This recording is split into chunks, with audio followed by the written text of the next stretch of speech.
والبغی بغیر الحق، اور بغاوت بغیر حق کے۔ اصل میں اٹھ کھڑے ہونے کو کہتے ہیں، کسی کے خلاف ایک جد و جہد کی جائے اور کسی اتھارٹی کا ماننے سے انکار کر دیا جائے۔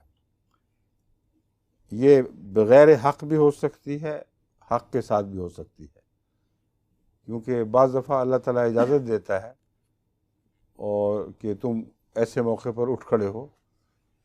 چنانچہ قرآن کریم میں ایسی اجازتوں کا ذکر ملتا ہے، اللہ تعالیٰ نے کہا ٹھیک ہے تم مقابلہ کرو۔ وہ مقابلہ جو ہے وہ حرام نہیں ہے، اس لیے کہ حکومت کے خلاف ہے، مگر وہ جو مقابلہ اللہ تعالیٰ حلال قرار دیتا ہے اس کی شرطیں بھی بیان کرتا ہے۔ حضرت صلی اللہ علیہ وآلہ وسلم کو جب مقابلے کی اجازت دی گئی ہے تو اس کا نام بغی نہیں رکھا جا سکتا، وہ جہاد ہے، اور بغی کے تابع کبھی بھی اس کا بیان نہیں آیا۔ میں اس لیے اس کی وضاحت کر رہا ہوں کہ اس کو آپ اس میں شمار نہ کر لیں۔ مگر حضرت سلیمان کے ملک میں بعض فرشتوں کو اللہ تعالیٰ نے کوئی تعلیم دی اور وہ اس وقت کے جو نظام تھا اس کے خلاف وہ لوگوں کو کھڑا کر رہے تھے۔ یہ وہ بغی بالحق ہے، اور اللہ تعالیٰ فرماتا ہے کہ جب تک خدا نے ان کو نہیں کہا، اپنی طرف سے انہوں نے کوئی ایسی بات نہیں کہی، اور جو تحریک چلائی گئی ہے وہ الہی تصرف کے تابع اس کی واضح اجازت سے چلائی گئی ہے۔ بس بغی ہر صورت میں حرام ہے سوائے اس کے کہ خدا تعالیٰ کی طرف سے واضح اجازت ہو۔ جب ایک ملک میں ایک نظام مستحکم ہو جائے تو اس کے خلاف اس وجہ سے اٹھ کھڑے ہونا کہ قرآن کریم فرماتا ہے حق والی بغی کرو، ناحق نہ کرو، یہ قیاس مال فارق ہے، اس کی ہرگز قرآن کریم میں کہیں کوئی اجازت نہیں۔ یہ اس لیے ضروری ہے کہ بہت سے لوگ بغاوت کا بہانہ اس آیت سے بھی نکال لیتے ہیں کہ اللہ تعالیٰ نے تو ناحق کی اجازت دی ہے، منع کیا ہے، حق والی بغاوت تمہاری، اگر تمہارا حق ہے تو اٹھ کھڑے ہو۔ تو اس طرح تو دنیا میں فساد پھیل جائے۔ جہاد اور اس بغی والی حق والی بغی میں ایک نمایاں فرق ہے۔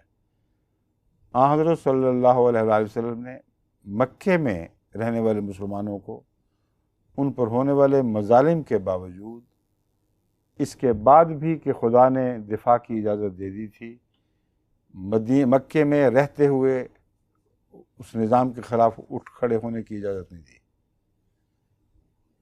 اتنا واضح فیصلہ تھا اور اتنا مستقل فیصلہ تھا کہ صلح حدیبیہ کے وقت وہ جکڑے ہوئے قیدی آئے ہیں، ان کی آزادی کی بات ہو رہی تھی، اور مخالف فریق کے سربراہ نے کہا میں دستخط نہیں کروں گا اس پر اگر یہ غلام جو ہیں یہ تم نے یہاں رکھ لیے، ان کو آزاد کیے گا۔ رسول اللہ صلی اللہ علیہ وسلم نے اسی طرح ان کو واپس کر دیا، اور ایک بھی حدیث ایسی نہیں جس سے پتہ چلے کہ رسول اللہ صلی اللہ علیہ وآلہ وسلم نے اذن جہاد کے بعد باوجود اس کے مدینے والے مسلمانوں کو مدینے میں رہتے ہوئے تلوار اٹھانے کی اجازت دی ہو۔ مکے میں رہتے ہوئے، ہاں ہجرت فرمایا ہجرت کر جاؤ، اور ہجرت کے بعد پھر جو ان سے لڑائی ہے وہ بغی نہیں کہلا سکتی، نہ جائز بغی نہ ناجائز بغی۔ چنانچہ بعض صحابہ نے وہاں سے نجات حاصل کر کے درمیان میں اڈے بنا لیے، مدینے جا کر پناہ نہیں لی، بلکہ اپنا انتقام لیا ہے ان لوگوں سے، ان کے رستے روک دیے ہیں، اور یہ جائز تھا۔ اور یہ ہے جہاد کہ اس حکومت کے دائرے سے باہر چلے جاؤ، پھر اگر وہ تم لڑتے ہو تو تمہارا جائز حق ہے اور اجازت ہو چکی ہے۔ ایک صورت یہ بن سکتی ہے کہ کسی ملک سے نکلنے کی اجازت نہ ہو یا نکلنے نہ دیا جائے۔ اس صورت میں کیا ہے، قرآن کریم نے اس بات کی بحث اٹھائی ہے کہ اوسروا فی سبیل اللہ ہے، وہ نہیں نکل سکتے، مگر وہاں بھی ان سے لڑنے کا کوئی حکم نہیں دیا گیا، بلکہ صبر کا حکم دیا گیا ہے، اور اللہ سے دعا مانگنے کا کہ وہ رستہ آسان کر دے۔ اس لیے بعض لوگ جب مجھ سے کہتے ہیں کہ پاکستان میں مظالم کی انتہا ہو چکی ہے، احمدیوں پر حملے حکومت کی تعاون سے، اس کی مرضی سے ہوتے ہیں اور کوئی پکڑا نہیں جاتا، تو یہاں جہاد کا اعلان کیوں نہیں ہوتا؟ ان سے میں کہتا ہوں کہ قرآن کریم اس کی اجازت نہیں دیتا کہ اس ملک کے اندر رہتے ہوئے ان کے خلاف تلوار اٹھائی جائے۔ اس کے علاوہ ہمارا اپنا ضمیر ہمیں اجازت نہیں دیتا، کیونکہ ہم سمجھتے ہیں کہ جو مظلومیت اور صبر کا دور ہے وہ بعض حالات میں بہت زیادہ فائدہ مند ہے بنسبت اس کے کہ انسان اپنا بدلہ لے۔ اور 13 مکی سال بتاتے ہیں کہ یہی زیادہ کارآمد چیز ہتھیار ہے۔ اس لیے اگر کوئی یہ بہانہ بنائے کہ اسلام نے جہاد کی اجازت دے دی جب تم مظلوم ہو، تو یہ ساری باتیں ایسی ہیں جو زیر غور لانی پڑتی ہیں۔ بس میں نے یہ بات کھول دی ہے تاکہ وہ جو مجھے لکھتے رہتے ہیں لوگ، ان کو بات سمجھ آ جائے۔ بغین بالحق جو ہے وہ اور چیز ہے، وہ ہو سکتی ہے مگر اللہ کے اذن کے ساتھ۔ ایسے حالات میں جب خدا تعالیٰ جانتا ہے کہ ایک انقلاب کی ایک یہ بھی راہ لازماً اختیار کرنی پڑے گی، اور اس صورت میں پروپیگنڈے کا بھی نظام چلتا ہے، خیالات بدلنے کی بھی کوشش کی جاتی ہے، وہ سارا جو نظام ہے وہ بغین بالحق کہلا سکتا ہے۔ لیکن جہاد بغین بالحق نہیں ہے، اور ہم جہاد کے قائل ہیں، اور جہاد بالقلم ہے، اور جہاد باللسان ہے، جہاد بالعمل و صبر ہے، اور جہاد بالسیف سب سے آخر پر اس کی باری آتی ہے۔ تو ہمیں خدا تعالیٰ نے چونکہ مسیحی دور میں پیدا کیا ہے، مسیحیت کا نمونہ بنا کے بھیجا ہے، اس لیے ہمارے مقدر میں تلوار کی لڑائی نہیں رکھی ہوئی۔ ہاں بعض ازاں اللہ تعالیٰ ایسے حالات پیدا کرے تو مجھے علم نہیں، مگر جو یضع الجزیہ کا جو پیشگوئی مسیح موعود علیہ السلام کے متعلق آتی ہے، اس میں اور صلح نہیں پیس امن پھیلانے کی، اس سے حضرت مسیح موعود علیہ السلام نے یہی استنباط فرمایا ہے کہ مسیح کے زمانے میں وہ لڑائیاں نہیں ہوں گی جن کے نتیجے میں جزیوں کے سوال پیدا ہوں یا لڑائی کے احکامات ان پر اطلاق پائیں۔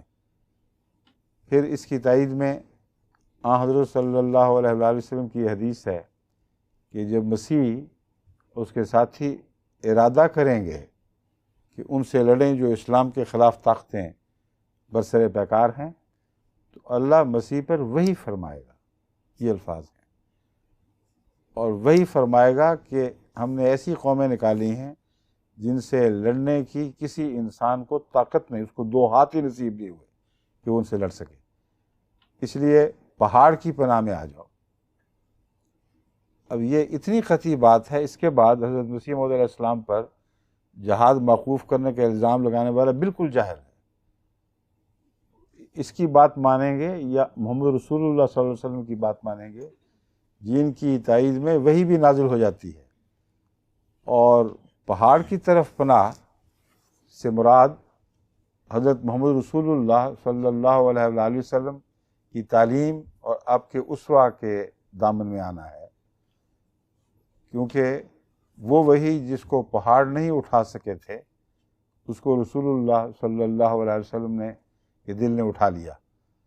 تو عظیم تر پہاڑ جو پہاڑوں سے بڑھ کر ہے وہ حضرت صلی اللہ علیہ وسلم ہے۔ تو پہاڑ کی پناہ میں آنے سے مراد حضور صلی اللہ علیہ وسلم کے اسوے کے دائرے میں آ جانا ہے، اور پھر دعا کرو۔ تو یہی ہمارے ہتھیار ہیں۔ حضرت صلی اللہ علیہ وسلم کا اسوہ بتا رہا ہے کہ ایسی حکومت جو ایک دفعہ مسلم ہو چکی ہے، منظم ہو چکی ہے، وہاں مظالم کے خلاف تلوار نہیں اٹھانی، اذن جہاد کے باوجود نہیں اٹھانی۔ ایک یہ اسوہ ہے۔ ایک یہ اسوہ ہے کہ دعا کے ذریعے عظیم حرکتیں کی ہیں، اور وہ بڑی بڑی حکومتیں جو ٹوٹی ہیں وہ دراصل مسلمان کی تلوار سے نہیں ٹوٹی، وہ محمد رسول اللہ صلی اللہ علیہ وسلم کی دعا ہی سے ٹوٹی ہیں۔ اور اس کی مثال کہ دراصل یہ اس کا قطعی ثبوت کہ رسول اللہ علیہ وسلم کی دعا ہی کا نتیجہ تھا، یہ آپ کی برکت تھی۔ وہ جنگ احزاب میں جب آپ نے گینتی چلائی ہے تو اس میں شراروں میں آپ نے جو دیکھی ہیں بڑے بڑے قصر محلات کی چابیاں، اور ان محلات کو اپنے قدموں میں دیکھا، یہ رسول اللہ علیہ وسلم کی دعاؤں کا پھل پہلے سے مقدر ہو چکا تھا۔ مسلمانوں کی لڑائیاں تو بعد میں بہانے بنے ہیں۔ اس لیے یہ دو باتیں ہیں جو احمدیوں کو ہمیشہ پیش نظر رکھنی چاہیے۔ بغیم بالحق کے نام پر کسی بغاوت کی اجازت نہیں دی جا سکتی، اور وہ بالحق ہوگی بھی تب جب خدا کا اذن واضح آئے، اس کے بغیر نہیں۔ اور یہاں تو جہاد کا مضمون ہے، اور اعلیٰ اور عرفہ جہاد جس کا آغاز صبر اور قربانیوں کے ساتھ اور زبانی اور تحریری پیغام پھیلانے سے ہے، اس میں ہم مصروف ہیں، مصروف رہیں گے۔ اور اس سلسلے میں احمدی بالکل ڈرتا نہیں، قربانیاں دے رہا ہے، پکڑا جا رہا ہے، مقدمے آئے دن کھڑے ہو رہے ہیں، اس جرم میں شہید ہو رہے ہیں کہ تم نے تبلیغ کیوں کی، یہ جرم لگا کر ان پہ گولیاں ماری جاتی ہیں، اس سے نہیں وہ ڈرتے۔ لیکن یہ جہاد اعلیٰ جہاد ہے، جو صبر کا جہاد ہے، جس میں انسان ہاتھ نہ اٹھائے اور یک طرفہ اس پر یورش ہو۔ بس یہ مضمون ہے جو کھولنے کے لائق تھا۔ اب میں آگے چلتا ہوں۔